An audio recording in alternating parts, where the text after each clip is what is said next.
우리가 소제를 하나님께 드리는 구체적인 내용들을 살펴보고 있는데요. 첫 번째 우리가 보았던 것은 이 소제는 감사함으로 예배를 드리라고 하는 말씀을 생각했고요. 두 번째 우리가 보았을 때 곡물로 드리는 예배라고 말씀드렸어요. 오늘 세 번째 이 말씀은 우리의 삶으로 하나님께 예배를 드리라고 하는 내용입니다. 우선 1절에 고운 가루를 드리라고 했을 때 곡식을 땅에 뿌려가지고 열매를 거두어서 이 고운 가루가 되어지기까지의 이 모든 과정이 예수님의 삶을 우리에게 보여주는 것이라고 말씀을 드렸어요. 첫째는 하나님께 철저하게 순종하는 삶이었고요. 또 하나님이 주신 말씀을 따라서 정말 그 뜻을 이루어 드리려고 최선을 다해서 사는 삶이라고 했고요. 세 번째는 이 고운 가루라고 하는 것이 되려면 반드시 자기를 부서뜨려서 거기에 있는 모든 불순물을 다 제거하는 이 죽음과 순결, 이런 부분을 우리에게 보여준 것이라고 말씀을 드렸어요. 바로 이런 예수님의 삶을 저와 여러분이 본받고 그렇게 우리의 삶으로 하나님께 우리 자신을 드려야 된다 하는 거지요. 특별히 이제 로마서 12장 1절과 2절을 보면 11장까지는 우리가 어떻게 구원받는가 하는 구원의 진리를 가르쳐주는 내용이라면 12장부터는 구원받은 사람들이 어떻게 살아야 되는가 하는 것을 말씀할 때에 제일 먼저 가르친 것이 우리의 몸으로 하나님께 산 제물로 드리라, 이런 말씀을 드렸어요. 몸으로 산 제물을 드리라고 했을 때 여기서 말하는 몸은 우리 육신을 말하는 게 아니고 우리 몸으로 살아가는 삶을 말하는 거예요. 그래서 거기서는 산 제물로 드리라고 그랬죠. 원래 지금 우리가 구약 성경의 이 레위기에서 말하는 제물은 다 죽이는 거잖아요, 그죠? 죽여가지고 드리는 건데 로마서에서는 산제물로 드리라는 거예요. 그러니까 우리의 삶을 내가 살아가는 이 삶을 통해서 하나님께 예배가 드려지게 해야 되는데, 그러려면 우리가 세상을 본받아서는 안 된다는 거죠. 하나님의 선하시고 기뻐하시고 온전한 뜻이 무엇인지를 분별해서 그 분별한 대로 하나님의 뜻을 따라 살아가는 거, 그게 바로 이제 구원받은 저와 여러분이 하나님께 내 생활로 드리는 예배가 되어지는 거지요. 여기서 말하는 예배는 그래서 우리가 모여서 이렇게 하나님께 예배 드리는 것으로 끝난 게 아니고, 예배를 드린 저와 여러분은 이제 생활 속으로 들어가면서 생활 속에서 내 삶이 계속해서 예배가 되어지도록 해야 된다는 거지요. 여러분, 우리가 예배를 마치고 집으로 돌아가는 이 과정 속에서 벌써 차 안에서 서로 미워하고 다투고 하는 것이 일어난다면 여기서 예배 드리는 게 아무 의미가 없는 거지. 여기서 예배를 하나님께 드린 사람이라면 그 예배 드린 모든 것이 생활 속으로 그대로 이어져서 집에 가서 부부간에도 계속해서 사랑과 화목이 있어야 되고요, 부모와 자녀 간에도 사랑과 행복이 있어야 되는 거예요. 여러분, 직장에 가면 또 직장에서도 우리가 하나님 자녀답게 사는 이런 모습을 통해서 여전히 그곳에서 내가 하나님을 예배하는 자로 살아가는 거죠. 이것이 바로 우리가 삶으로 드리는 예배인데요. 이 예배를, 이 소제물을 드릴 때 반드시 첨가할 것이 있고 첨가해서는 안 되는 것이 있다 그랬는데, 우선 이렇게 고운 가루로 드릴 때는 거기에 기름을 항상 붓고 유향을 넣어야 된다 그러는데, 기름은 성령을 의미하는 거라고 그랬고요. 또 유향은 뭐라고 그랬죠? 기도라고 그랬죠. 기도. 그리고 이 기름과 유향 두 가지가 동시에 가지고 있는 또 하나의 의미가 있는데, 그게 기쁨이라 그랬어요. 여러분, 이 기쁨이 예배를 드릴 때도 이 예배 속에서 하나님을 만나고 하나님 내 죄를 용서해 주시고 내가 하나님의 은혜를 이렇게 누리면 당연히 이 예배 속에서 저와 여러분에게 하나님이 기쁨을 주시게 되는 거죠. 그 기쁨을 생활 속에서 계속 잃어버리지 않고 빼앗기지 않고 계속 누리며 산다는 거, 예수 믿는 사람들의 가장 큰 특징은 항상 기뻐하며 산다는 거예요. 근데 이렇게 기쁨을 하나님이 주셨어도 생활 속에 들어가다 보면 악한 영들이 저와 여러분의 삶을 다양한 방법으로 공격하게 되면 거기서 기쁨을 자꾸 잃어버리게 돼요. 어제도 말씀을 드렸지만 여러분, 하나님께서 우리에게 가정을 주신 것은 그 속에서 기쁨을 누리고 행복하게 살라고 우리 가정을 선물로 주셨다 그랬죠. 그런데 사탄이 이 하나님 주신 기쁨을 누리는 우리의 가정을 시기해가지고 이 행복을 빼앗아 가려고 온갖 수단과 방법을 가리지 않고 문제를 일으키고 우리로 하여금 그 기쁨 대신 불평하게 하고 원망하게 하고 미워하게 하고 갈등과 싸움이 일어나게 만드는데, 거기에 우리가 속으면 안 된다 그랬어요. 사탄의 거짓말에 우리가 속아서 잘못된 생각을 하고 잘못된 걸 선택하고 잘못된 말을 하게 되면 하나님이 이 예배 속에 주신 기쁨을 다 잃어버리거든요. 이런 기쁨을 우리가 예배의 자리에 와서 다시 회복하고 그 은혜를 계속해서 누릴 수 있도록 살아가는 것, 이게 정말 우리의 삶에서 너무나 필요한 것이다 라고 말씀을 드릴 수 있고요. 우리가 이제 4절부터 고운 가루를 요리를 해서 또 하나님께 드리는 세 가지 방법이 나왔죠. 근데 이 요리를 하는 이유는 유향을 드릴 수 없는 가난한 사람들에게 이 소재를 드리는 방법을 가르쳐 주는 거였어요. 유향이라는 게 워낙 비쌌어요. 워낙 비싸기 때문에 여러분, 이 유향을 드릴 수가 없는 사람들을 위해서는 유향을 드리지 않는 대신 그걸 잘 정성스럽게 요리를 해서 그 요리한 것을 가지고 하나님께 제물로 드리라고 이렇게 말씀을 하셨던 거죠. 자, 그럴 때 이 요리를 할 때 특별히 주의할 것이 뭐냐면, 하나님께 드릴 것에는 누룩을 넣지 말라는 거였어요. 자, 여러분, 이런 밀가루를 주식으로 먹는 사람들이 가장 많은 요리가 뭐냐면 빵이잖아요.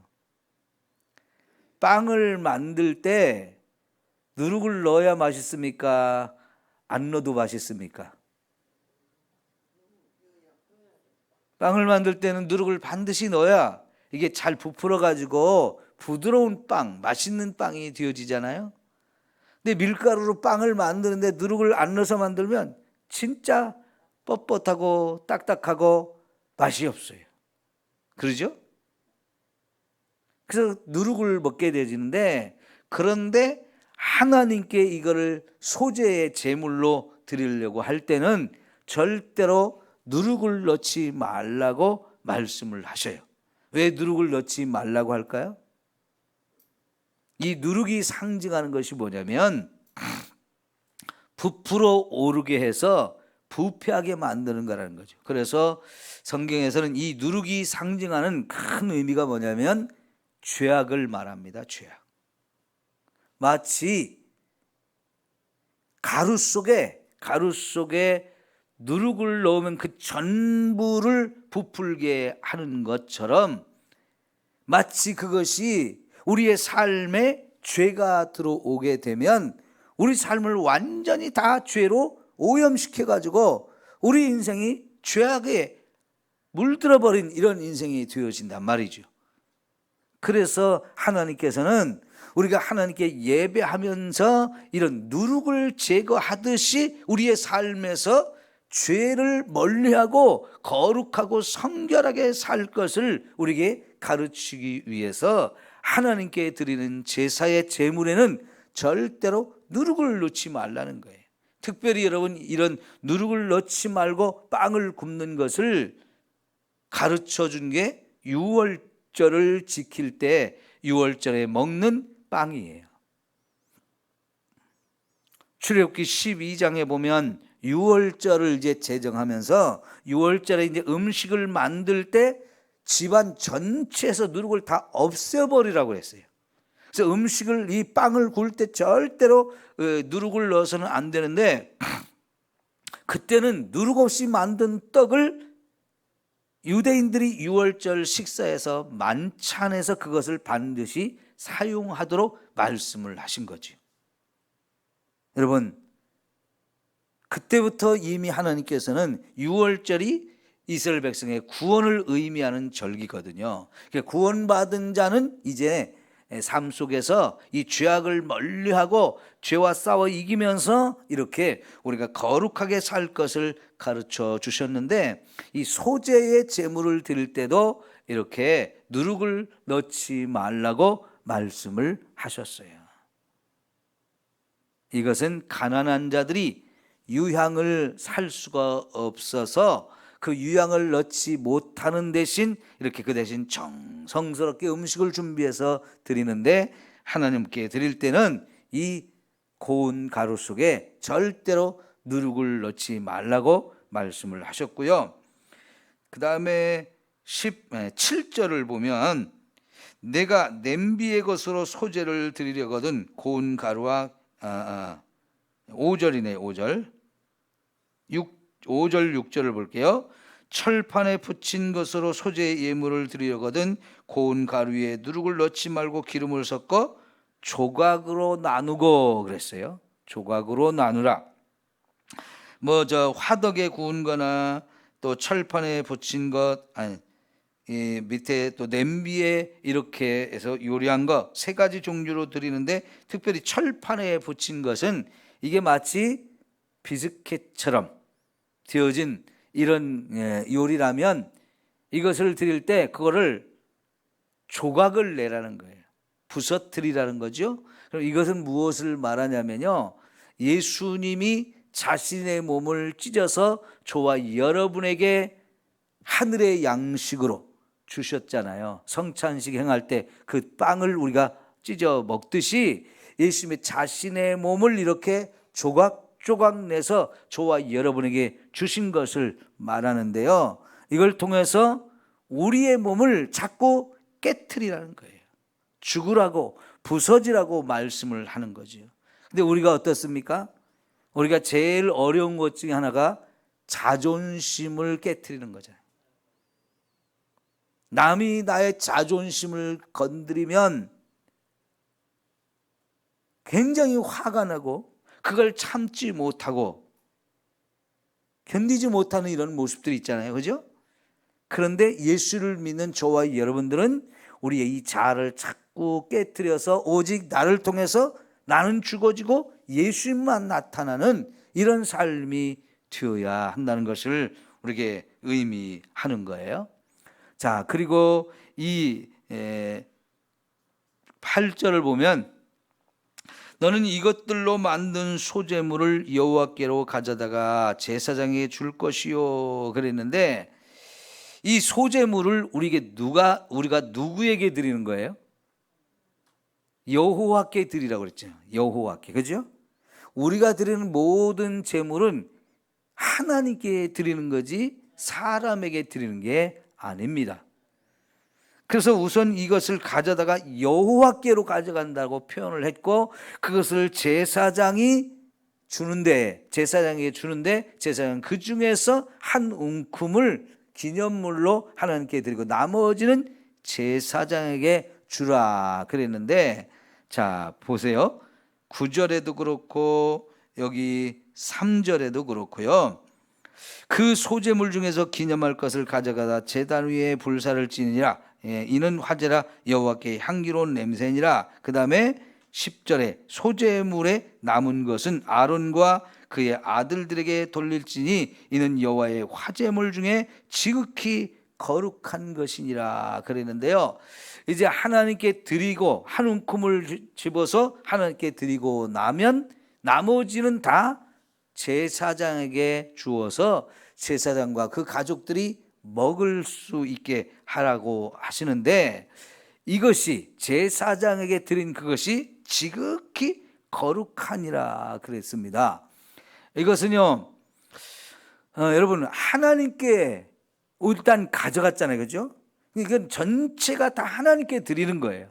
근데 그 전체가 하나님께 드리는데 이미 구별된 거기 때문에 전체가 하나님 것이지만 그 중에 딱 한 움큼만 잡아서 하나님께 번제단 위에 올려서 불살라 향기로운 냄새로 드리고 나머지는 다 제사장에게 소득이 되게 해서 제사장 가족들이 먹고 살 수 있게 주는데, 그걸 제사장이 먹게 하는데 그게 지극히 거룩한 것이다라고 말해요. 이 지극히 거룩하다라고 표현을 우리 번역을 했는데, 이게 영어로 하면 best of best예요. 그러니까 최고 중에 최고라는 거예요. 지극히라는 말이 최고 중에 최고, 이게 가장 거룩하다는 얘기예요. 자, 그러면 제사장은 거룩한 것 중에 최고로 거룩한 것을 먹게 되는데, 이걸 제사장에게 주는 이유는 첫 번째는 제사장들은 가나안 땅에 들어갈 때 땅을 주지 않고 이 제단에서 일하면서 거기서 나는 것을 소득으로 삼게 하신 이유가 하려고, 그들의 소득이 되게 하려고 주시는 것이고, 두 번째는 이렇게 백성들이 드린 그것을, 그 거룩한 것을 먹음으로 인해서 본인들이 정말 거룩한 삶을 살아야 한다는 것을 말씀하는 거죠. 그러니까 이 제사를 제사장들이 반드시 있어야 드리는 건데, 그 제사장은 절대로 거룩해야 되는 거죠. 하나님께 예배를 인도하는 사람이기 때문에 거룩하지 않으면 아무리 백성들이 거룩한 예물로 가져왔어도 제사장이 거룩하지 않으면 제사장의 더러움 때문에 이것이 더러워질 수밖에 없는 거예요. 그러면 그 제물을 하나님께 드릴 수가 없기 때문에 제사장은 더더욱 하나님 앞에 자신을 거룩하게 구별해서 그런 삶을, 이 거룩한 음식을 먹으면서 거룩한 삶을 살아야만 한다는 거지요. 여러분, 이것은 이 제사장의 중요성을 가르치는 것이고, 더불어서 제사장의 삶이 얼마나 거룩해야 하는지를 강조하는 거예요. 예배를 드린 그 성도들 한 영혼 한 영혼도 이렇게 하나님께 예배를 드리는 자이기 때문에 거룩하게 살아야 되는 것처럼, 이 제사를 드릴 때 반드시 필요한 제사장도 이 거룩한 음식을 먹으면서 자신의 삶이 거룩해야만 이 예배를 드릴 수 있는 자가 되어진다 하는 거지요. 그리고 여기에 이제 반드시 넣어야 되는 게 소금이라고 그랬어요. 소금은 썩지 않게, 부패하지 않게 만드는 것이고, 마태복음 5장에서 예수님이 우리의 삶이 이 소금 같은 존재가 되라고 하시면서 동시에 빛이 되라고 말씀하셨죠. 그래서 소금과 빛은 항상 같이 나오는 단어가 되어지는데, 우리의 삶이 세상 속에서 나를 자꾸 녹여서, 나를 희생함으로 인해서 세상에 썩어가는 것을 자꾸 방지하고 세상 속에서 죄를 멀리하고 빛을 비추는 이런 삶을 살아야 될 것을 말씀하고요, 여기에 꿀을 넣지 않듯이 반드시 누룩을 넣지 않듯이 꿀도 넣지 말라고 그랬어요. 꿀은 달콤하고 하나님 주신 축복을 의미합니다. 그러나 또 다른 면에서는 이게 유혹이에요. 유혹. 사치를 말해요. 그래서 하나님의 백성은 죄악이 유혹을 받을 때도 그걸 자꾸 싸워서 이겨야 된다는 것을 가르치는 것이고, 더불어서 우리가 사치하지 않도록 하는 게 참 중요하다는 것을 가르치는 거지요. 그리고 말이죠, 이제 이 소금이 언약의 소금이라고 그러는데, 이 소금은 하나님과 우리가 언약을 맺은 백성이라는 것을 늘 생각하게 하는 거예요. 그러면 그 언약을 계속 끊임없이 지켜야 된다는 것을 가르치는 거죠. 그러니까 우리는 하나님 앞에 이 시내 산에 와가지고 언약을 체결했어요. 하나님의 백성으로 살겠다고. 그 하나님의 백성으로 살겠다고 이제 언약을 맺으면서 기록한 언약서, 그게 십계명이라고 그랬죠. 그러니까 이 소금을 치면서 우리는 하나님 앞에 언약을 맺은 백성이고, 그러면 이 언약을 계속 지켜야 될 백성이라는 것을 기억하게 하기 위해서 소금을 넣으라고 했던 거고요.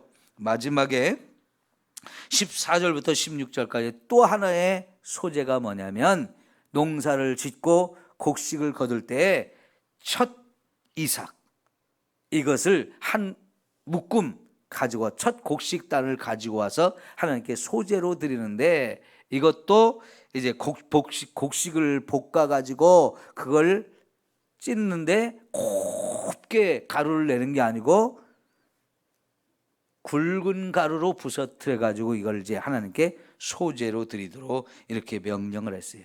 그러면 이건 뭐냐면요, 이 모든 곡식이 누가 주셨다는 고백이냐? 하나님이 주셨다는 고백이에요. 이 부분에 대해서는 나중에 좀 더 나오니까 그때 보도록 하는데, 어쨌든 이 소재 전체가 곡물로 드리는 거잖아요. 그럴 때 이것은 정말로 하나님이 주셔서 우리 먹을 양식이 되게 했는데, 이것이 하나님이 주셨다는 것을 항상 잊어버리지 않게 하기 위해서 그걸 거둘 때 첫 열매를 하나님께 드리도록 말씀을 이렇게 가르치신 거지요. 그래서 오늘 소제는 저와 여러분의 삶으로 하나님께 드리는 예배다, 이걸 기억하시고, 예배하는 저와 여러분도 이 신약 시대에도 계속해서 우리가 예배하는 자이기 때문에 예배 드릴 때만 거룩한 자가 아니고, 예배 드리는 장소에 모여서만 드리는 게 예배가 아니고, 모여서 드리는 예배라면 우리는 흩어져서도 내 삶의 환경 속에 들어가서도 거기서 여전히 우리가 하나님의 백성으로 예배하는 자의 삶을 살아야 진정한 예배가 되는 것이다, 이렇게 정리할 수 있겠습니다. 기도합니다.